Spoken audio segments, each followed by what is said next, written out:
Nous les donnons bord la baie du meilleur ancrage, précisément des cimetières marins. Connaissez ça, Zot? Ah non, Loïc, trésor pour déterrer maman, viens, Zot. Yo, frère, sinon, comment est vous-même? Bien, ça est. Tranquille. Alors, ça va, on est bien? Elle est là, hein, comme merci d'accueillir nous dans la baie du meilleur ancrage, si je comprends bien. Exact. De Donc là, nous les devant l'un des plus vieux cimetières de la Réunion, à nommer le cimetière marin.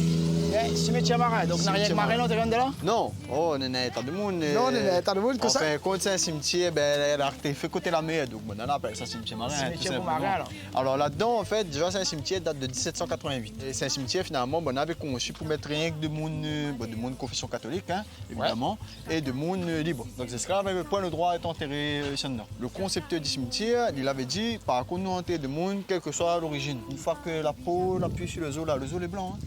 Ouais. Donc là, on met tout le monde là-dedans. Voilà. Donc la Réunion, vivant, on a une multiculturalité, si je me permettre à moi, et mort aussi dans le cimetière, pareil. Exactement, voilà, pareil. Et là, ça te monte à haut. Là, nous sommes ici, c'est la tombe d'une esclave affranchie qui s'appelle Delphine Elod. Quand elle est morte, donc ses maîtres l'avaient affranchie à elle, donc de son vivant. Et quand elle arrive, qu'elle est décédée, elle a voulu enterrer elle dans le cimetière marin. Donc, elle a fait une pierre tombale pour elle, elle a rendu l'hommage. Bien des années plus tard, hein, elle a eu la bonne idée de prendre la pierre tombale de Delphine Elod, de retourner la pierre sur la tombe de la Buse. Pour dire, finalement, elle n'a pas respecté elle, et alors qu'elle était bien enterrée dans le cimetière marin. Les esclaves, les autres n'étaient pas enterrés dans le cimetière classique. Non, les esclaves, comme tu es considéré comme des animaux, tu es enterré dans le sable derrière.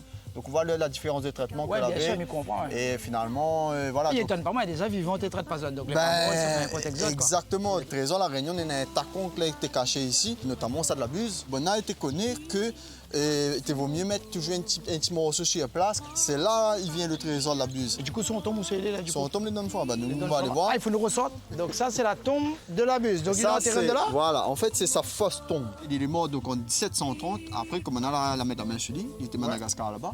On a ramené ici Saint-Paul, la Pornali. Et il est mort donc en 1730. Et comme on a dit là, le cimetière il date de 1788. Donc nous connaissons que dessous à ce sujet, au niveau de la date, il est mort bien avant que le cimetière ait été créé. Après, pour ce qui est du trésor de notre camarade la Buse, ça c'est le cryptogramme de la Buse. Il n'a pas tenu à l'île, il a dit mon trésor, qui saura le prendre. Donc il jette ça à la foule. Et depuis, donc il est mort en 1730, depuis, de Mouni essaye de trouver son trésor à partir de ce cryptogramme. Mais est-ce que est encore là, nous ne connaîtra jamais parce que le temps l'a passé, mon nom. Bien sûr. Eh bien, merci, monsieur. Ça, c'est trésor, mon frère. Aujourd'hui, donc, c'est qui l'a causé? C'était moi, c'était Loïc, le guide toujours.